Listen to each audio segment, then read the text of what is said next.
പക്ഷെ വളരെ ലേറ്റ് ആയി കഴിഞ്ഞാൽ അപ്പോഴത്തേക്കും കഷണ്ടി മൂലം നഷ്ടപ്പെട്ട ഹെയർ ഫോളിക്കിൾസ് അത് തിരിച്ച് വരാൻ ബുദ്ധിമുട്ടായിരിക്കും. അതുകൊണ്ട് തന്നെ വളരെ നേരത്തെ തന്നെ ട്രീറ്റ് ചെയ്യുന്നത് വളരെ അത്യാവശ്യമാണ്. കഷണ്ടിക്ക് ട്രീറ്റ്മെൻറ്റ് ഉണ്ട്. ഈ ഹെൽമെറ്റ് ഒക്കെ വെക്കുമ്പോൾ കഷണ്ടി വരും, അതിൽ കാര്യമില്ല. കാരണം കഷണ്ടി എന്നുള്ളത് ഒരു ജനറ്റിക് പ്രോബ്ലമാണ്. നമ്മുടെ ജീൻസിൽ എഴുതി വെച്ചിട്ടുണ്ട് കഷണ്ടി വരാനുള്ളതാണോ അല്ലയോ എന്ന്.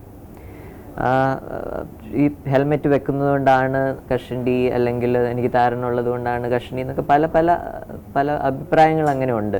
പക്ഷെ എല്ലാത്തിലും ഒരു യുക്തിയില്ല.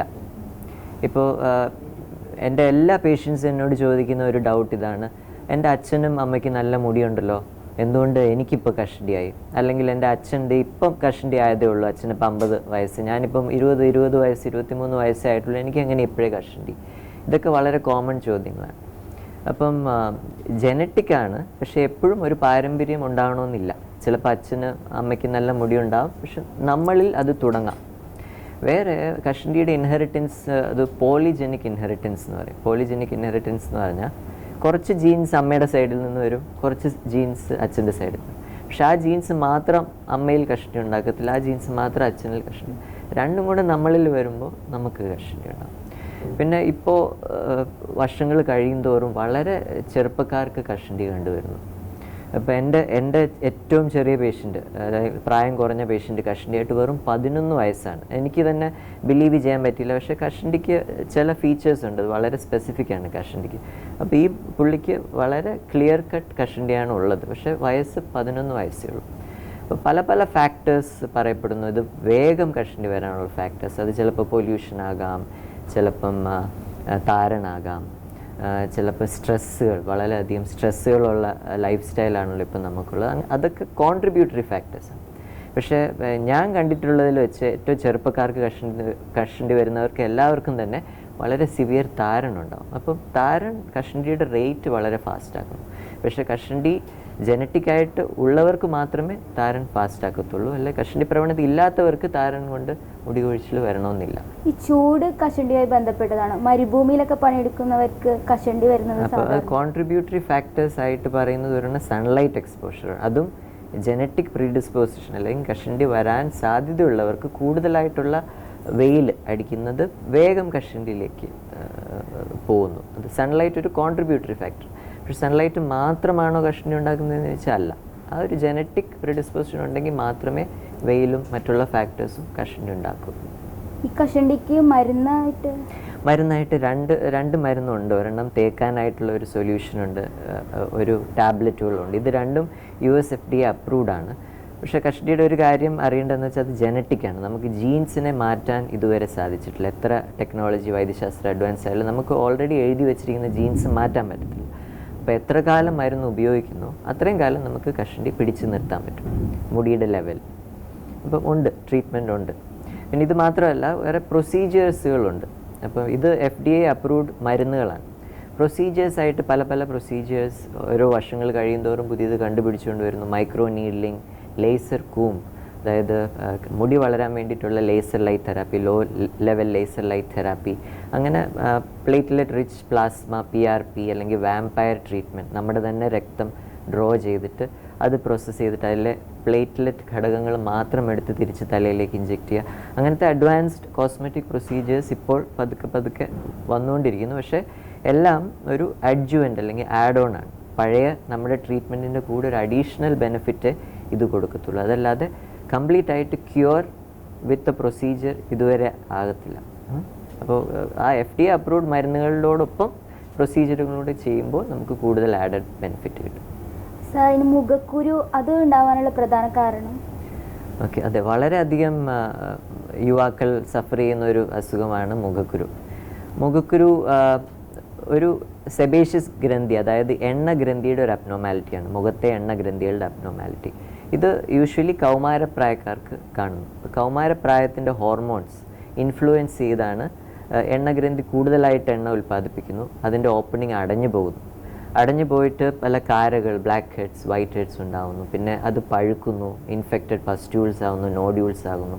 അത് ഹീൽ ചെയ്യുമ്പോൾ അവിടെ കറുത്ത പാടുകൾ ഉണ്ടാകുന്നു. വളരെ വലിയ നോഡ്യൂൾ സിസ്റ്റൊക്കെ ആണെങ്കിൽ അത് ഹീൽ ചെയ്യുമ്പോൾ കുഴികളുണ്ടാകുന്നു. ഇതൊക്കെ വളരെ ഡിഫറെൻറ്റ് സ്റ്റേജസ് ഓഫ് മോക്കുരു. അപ്പം മെയിൻലി അതൊരു കൗമാരപ്രായക്കാരുടെ ഒരു പ്രോബ്ലമാണ്. ഹോർമോണൽ ഇൻഫ്ലുവൻസ് ഉണ്ട്. അപ്പം ഇത് ഒരു ആഴ്ചയിൽ ഒരു മാസം കൊണ്ട് ക്യൂർ ചെയ്യാൻ പറ്റുമെന്ന് ചോദിച്ചാൽ ഇല്ല. ആ ഒരു കൗമാരപ്രായത്തിൻ്റെ ഹോർമോണൽ ഇൻഫ്ലുവൻസ് ഉള്ളിടത്തോളം കാലം മൂക്കുരു വന്നുകൊണ്ടിരിക്കും. അപ്പോൾ അതിനെ കൺട്രോൾ ചെയ്ത് നിർത്തണം. ഇപ്പം മിക്ക പഴയ ആൾക്കാർ, ഇപ്പം വളരെ മുതിർന്നവർ ഇപ്പം എന്നോട് സ്ഥിരം ചോദിക്കുന്ന ഈ മൂക്കുരുമൊക്കെ ട്രീറ്റ് ചെയ്യണം, ഒന്നും ചെയ്തില്ലെങ്കിൽ തന്നെയും ഒരു പ്രായം കഴിയുമ്പോൾ പോവില്ലേ എന്ന് എന്നോട് സ്ഥിരം ചോദിക്കുന്ന ഒരു ചോദ്യമാണ്. പക്ഷേ ഞാൻ അവരോട് പറയുന്ന അതേ, ഒരു പ്രായം കഴിയുമ്പോഴത്തേക്ക് പോകും. പക്ഷെ അതുവരെ സിവിയർ മൂക്കുരു ഉണ്ടാകുമ്പോൾ അത് നമ്മുടെ മുഖത്തെ സ്കാർ ചെയ്യും. അപ്പോൾ മൂക്കുരു ഉള്ള ഒരാൾക്കേ അതിൻ്റെ വിഷമം അറിയത്തുള്ളൂ. വളരെ സിവിയർ മുഖക്കുരു വരുമ്പോൾ അത് നമ്മുടെ കോൺഫിഡൻസിനെ അത്രത്തോളം ബാധിക്കും. അപ്പം കോൺഫിഡൻസിനെ ബാധിക്കുമ്പോൾ നമ്മുടെ കാര്യക്ഷമത അല്ലെങ്കിൽ എഫിഷ്യൻസിയും കുറഞ്ഞു വരുന്നു. ഒരു ഇൻഫീരിയോറിറ്റി കോംപ്ലക്സ് എപ്പോഴും ആ മൂക്കുരു ഉള്ളവർക്ക് ഉണ്ടാകും. അപ്പോൾ അതുമൂലം ഈവൻ മൂക്കുരു മാറിക്കഴിഞ്ഞാൽ ആ ഒരു കോംപ്ലക്സ്, ആ ഒരു ഇൻഫീരിയോറിറ്റി കോംപ്ലക്സ് ചിലപ്പോൾ നിലനിൽക്കും. അതുകൊണ്ട് തന്നെ മൂക്കുരു ട്രീറ്റ് ചെയ്യുന്നത് വളരെ അത്യാവശ്യമാണ്.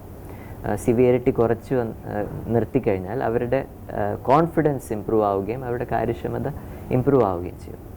ആൻഡ് സ്കാർസിനെ പ്രിവെൻറ്റ് ചെയ്യാം. കറക്റ്റ് ടൈമിൽ നമ്മൾ മൂക്കുരുവിനെ ട്രീറ്റ് ചെയ്യുകയാണെങ്കിൽ അതുമൂലമുള്ള കുഴികളും കറുത്ത പാടുകളും സ്കാർസും ഉണ്ടാകത്തില്ല.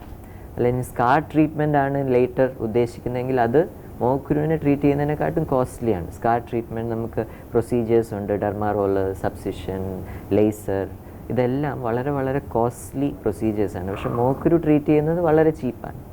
അപ്പോൾ മൂക്കുരു ഉള്ള സമയത്ത് ട്രീറ്റ് ചെയ്യുകയാണെങ്കിൽ നമുക്ക് ഭാവിയിൽ സ്കാർ ട്രീറ്റ്മെൻറ്റും ഒഴിവാക്കാവുന്നതാണ്. ഈ മുഖക്കുരു ഉള്ളവർ എപ്പോഴും മുഖം കഴുകി കഴിഞ്ഞാൽ മൂക്കുരു ഒരു പരിധിവരെ ഇല്ലാതാക്കാൻ നല്ല പ്രവണതയാണ്. കാരണം ഞാൻ പറഞ്ഞതുപോലെ മൂക്കുരു പൊതുവെ എണ്ണമയം കൂടുതലുള്ളവർക്ക് കാണുന്നതാണ്. എണ്ണഗ്രന്ഥി അടയുമ്പോൾ ഉണ്ടാകുന്ന ഒരു അസുഖമാണ്. അപ്പോൾ എപ്പോഴും മുഖം കഴുകുന്നതുകൊണ്ട് നമ്മുടെ എണ്ണമയം കുറയ്ക്കാം. പ്ലസ് മൂക്കുരുവിൻ്റെ ആ പോഴ്സ് അടയുന്നത് നമുക്ക് പ്രിവെൻറ്റ് ചെയ്യാം. അപ്പോൾ ഇടയ്ക്കിടയ്ക്ക് കഴുകുന്നത് നല്ലതാണ്. ഒരു മൈൽഡ് ക്ലെൻസർ, ഓയിലി സ്കിന്നിന് വേണ്ട ഒരു മൈൽഡ് ക്ലെൻസർ അല്ലെങ്കിൽ സാലിസിലിക് ആസിഡ് അടങ്ങുന്ന ഒരു ക്ലെൻസർ വെച്ച് മുഖം റിപ്പീറ്റഡ് ആയിട്ട് കഴുകുന്നതും വളരെ നല്ലതാണ്. ഡയറ്റ് വളരെ ഇമ്പോർട്ടൻ്റ് ആണ് മൂക്കുരുവിന് ചില ഭക്ഷണ സാധനങ്ങൾ മൂക്കുരു കൂട്ടുന്നു. അത് ഇപ്പോൾ പബ്ലിഷ് ചെയ്ത ആർട്ടിക്കിൾസിലെല്ലാം പാൽ പ്രോഡക്ട്സും പാലും വളരെ നൊട്ടോറിയസ് ആണ് മൂക്കുരു കൂട്ടാൻ. അതിന് പല മെക്കാനിസം പറയുന്നുണ്ട്. അപ്പോൾ കഴിയുന്നതും പാല്, cheese, chocolate, milk chocolates, ice creams, പിന്നെ ഭയങ്കര ഷുഗറി ഫുഡ്സ്, വളരെയധികം ഷുഗറി ഫുഡ്സ് പെട്ടെന്ന് എണ്ണഗ്രന്ഥിയെ സ്റ്റിമുലേറ്റ് ചെയ്യും, കൂടുതൽ എണ്ണമയം ഉണ്ടാവുകയും ചെയ്യും. അപ്പോൾ കഴിയുന്നതും ഷുഗറി ഫുഡ്സും പാൽ പ്രോഡക്ട്സും റെസ്ട്രിക്റ്റ് ചെയ്യുന്നത് വളരെ നന്നായിരിക്കും. മിറിൻഡ, ഫാൻഡ, പെപ്സി, ടാങ്, ഇതുപോലെ പല പല കാർബണേറ്റഡ് ഷുഗറി ഡ്രിങ്ക്സ് ഉണ്ടല്ലോ, അതും കഴിയുന്നതും ജങ്ക് ഫുഡ്സും ഇതെല്ലാം ഒന്ന് ലിമിറ്റ് ചെയ്യുന്നതായിരിക്കും നല്ലത് മൂക്കുരുക്കാർക്ക്. പിന്നെ കഴിയുന്നതും മുഖത്ത് ക്രീമുകൾ തേക്കാതിരിക്കുക. കാരണം ക്രീമുകൾ മിക്കതും ഗ്രീസിയാണ്, ഓയിലിയാണ്. ഓൾറെഡി ഓയിൽ ഗ്രന്ഥി അടയുന്നു, ഓയിൽ ഗ്രന്ഥി കൂടുതലായിട്ട് ആക്റ്റീവ് ആയിരിക്കുന്ന സ്റ്റേറ്റാണ് മൂക്കുരു. അപ്പോൾ കഴിയുന്നതും കൂടുതൽ ഓയിലി ക്രീംസ് തേക്കാതിരിക്കുന്നതായിരിക്കും നല്ലത്. ഈ മുഖത്ത് കുരുവുള്ളവർ ഏത് തരം ഫേസ് വാഷ്, സോപ്പൊക്കെ യൂസ് ചെയ്യുന്നത്? ഞാൻ സോപ്പ് റെക്കമെൻഡ് ചെയ്യാറില്ല. യൂഷ്വലി ഫേസ് വാഷാണ് റെക്കമെൻഡ് ചെയ്യുന്നത്. കാരണം സോപ്പ് കുറച്ച് ആൽക്കലൈനാണ്, സ്കിന്നിനെ ഇച്ചിരി കൂടി ഇറിറ്റേറ്റ് ചെയ്യുന്നു. Face wash usually skin P H അല്ലെങ്കിൽ അസിഡിക് പി എച്ചിലാണ് മെയിൻറ്റെയിൻ ചെയ്യുന്നത്.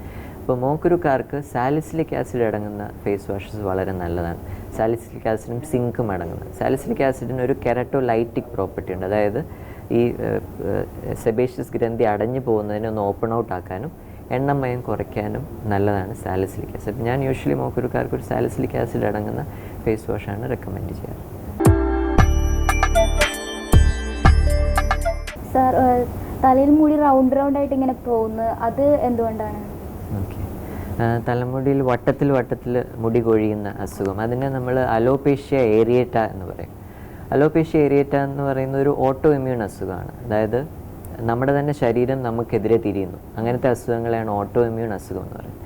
അപ്പം നമ്മുടെ തന്നെ ശരീരത്തിൻ്റെ രോഗപ്രതിരോധ ശക്തി, അത് രോഗാണുക്കളോട് മല്ലിടുന്ന രോഗപ്രതിരോധ ശക്തി നമ്മുടെ തന്നെ മുടിക്കെതിരെ തിരിയുമ്പോൾ വട്ടത്തിൽ മുടി കൊഴിഞ്ഞു പോകുന്നു. അത് പല സിവിയറിറ്റിയിലുണ്ട്. ചിലവർക്ക് 1-2 വട്ടത്തിലുള്ള പാച്ചസ് തലയിൽ മാത്രം ഉണ്ടാകും. ചിലവർക്ക് തലയിലെ മുടി മുഴുവൻ പോകാം. അതിനെ അലോപേഷ്യ ടോട്ടാലിസ് എന്ന് പറയും. ചിലവർക്ക് തലയിലെ മാത്രമല്ല ശരീരത്തിലെ എല്ലാ മുടിയും നഷ്ടപ്പെടാം ഈ അസുഖത്തിൻ്റെ ഭാഗമായിട്ട്. അതിനെ അലോപേഷ്യ യൂണിവേഴ്സാലിസ് എന്ന് പറയും. അപ്പോൾ ഇതിൻ്റെ ട്രീറ്റ്മെൻറ്റ് ഇച്ചിരി കൂടെ ട്രിക്കിയാണ്. കാരണം നമ്മുടെ തന്നെ ശരീരമാണ് നമ്മുടെ എതിരെ തിരിയുന്നത്. അപ്പം ട്രീറ്റ്മെൻറ്റ് സാധാരണ മുടി ഒഴിച്ചിൽ പോലെയല്ല. ടോപ്പിക്കൽ സ്റ്റിറോയിഡ്സ്, മിനോക്സിഡിൽ സൊല്യൂഷൻ, പിന്നെ ഈവൻ ഇഞ്ചെക്ഷൻ, ചെറിയ ചെറിയ വട്ടത്തിലുള്ള പാച്ചസ് ആണെങ്കിൽ ആ പാച്ചിൻ്റെ ഉള്ളിലേക്ക് ചെറിയ ചെറിയ ഇഞ്ചെക്ഷൻസ് എടുത്തു കഴിഞ്ഞാൽ നമുക്ക് മുടി തിരിച്ച് വരുത്താവുന്നതാണ്. അപ്പം സിവിയറിറ്റി അനുസരിച്ച് ട്രീറ്റ്മെൻറ്റ് വേരി ചെയ്യും. പിന്നെ യൂഷ്വലി ഇതൊരു ഓട്ടോഇമ്യൂൺ അസുഖം ആയതുകൊണ്ട് വേറെ ഓട്ടോഇമ്യൂൺ അസുഖം ഉണ്ടോ എന്നും കൂടെ ഒന്ന് ചെക്ക് ചെയ്യുന്നത് വളരെ നല്ലതാണ്. ഉദാഹരണമായിട്ട് തൈറോയിഡ്, ഡയബറ്റിസ്, അങ്ങനെ എന്തെങ്കിലും വേറെ ഓട്ടോഇമ്യൂൺ അസുഖം ഉണ്ടോ എന്നും കൂടെ ഒന്ന് ചെക്ക് ചെയ്തത് നല്ലതാണ്. സാർ അതുപോലെ തന്നെ അകാല നര, ഓക്കെ, അകാല നര ഇപ്പോൾ ഈ ആധുനിക യുഗത്തിൽ വളരെയധികം ആൾക്കാർ സഫർ ചെയ്യുന്ന ഒരു ഡിസീസാണ്. കുറേ യങ്സ്റ്റേഴ്സ് എൻ്റെ ക്ലിനിക്കിൽ വരുന്നുണ്ട് അകാല നരയായിട്ട്. ഇപ്പോൾ അകാല നര നമ്മൾ പ്രിമച്യൂർ ഗ്രേയിങ് അല്ലെങ്കിൽ കനൈറ്റിസ് എന്ന് പറയും. ഇതിൻ്റെ കോസ് ഇപ്പോഴും വൈദ്യശാസ്ത്രം ഇത്ര അഡ്വാൻസ്ഡ് ആയിട്ട് പോലും നമുക്ക് എക്സാക്റ്റ് കാരണം എന്തുകൊണ്ട് നര വരുന്നു എന്നുള്ളത് ഇതുവരെ അറിയത്തില്ല. കുറച്ച് പോസ്റ്റുലേറ്റ്സ് അല്ലെങ്കിൽ തിയറീസ് മാത്രമാണ് നമുക്കുള്ളത്. അതിലൊരു തിയറി പറയുന്നത് ജനറ്റിക്, അതായത് പാരമ്പര്യമായിട്ട് കിട്ടുന്ന നര. അപ്പോൾ ആദ്യം തന്നെ പേഷ്യൻറ്റിനോട് ചോദിക്കേണ്ട ചോദ്യം അമ്മയും അച്ഛനും നേരത്തെ നരച്ചു എന്നുള്ളത്. അപ്പോൾ ഈ നര വരുന്നത് നമ്മുടെ ഹെയറിൻ്റെ താഴെയുള്ള കളർ ഉൽപ്പാദിപ്പിക്കുന്ന മെലനോസൈറ്റ്സ് പെട്ടെന്ന് ഏജ് ആകുന്നതുകൊണ്ട് അല്ലെങ്കിൽ വയസ്സാകുന്നുണ്ട്. അപ്പോൾ അച്ഛനും അമ്മയും നേരത്തെ നരച്ചിട്ടുണ്ടെങ്കിൽ നമ്മളും നേരത്തെ നരയ്ക്കാനുള്ള ചാൻസ് നമുക്ക് കൂടുതലാണ്. അങ്ങനെ ഹെറിഡിറ്ററി അല്ലെങ്കിൽ ഫാമിലി ഹിസ്റ്ററി ഉള്ള നരയിലാണ് ഏറ്റവും ട്രീറ്റ്മെൻറ്റ് റെസിസ്റ്റൻ്റ് അല്ലെങ്കിൽ ട്രീറ്റ്മെൻറ്റ് അധികം ചെയ്യാതിരിക്കുന്നതായിരിക്കും നല്ലത് അത്തരം പേഷ്യൻസിന്. കാരണം ട്രീറ്റ്മെൻറ്റ് കൊണ്ട് അധികം ബെനിഫിറ്റ് അവർക്ക് കിട്ടത്തില്ല. ഡയറക്റ്റ്ലി അവരോട്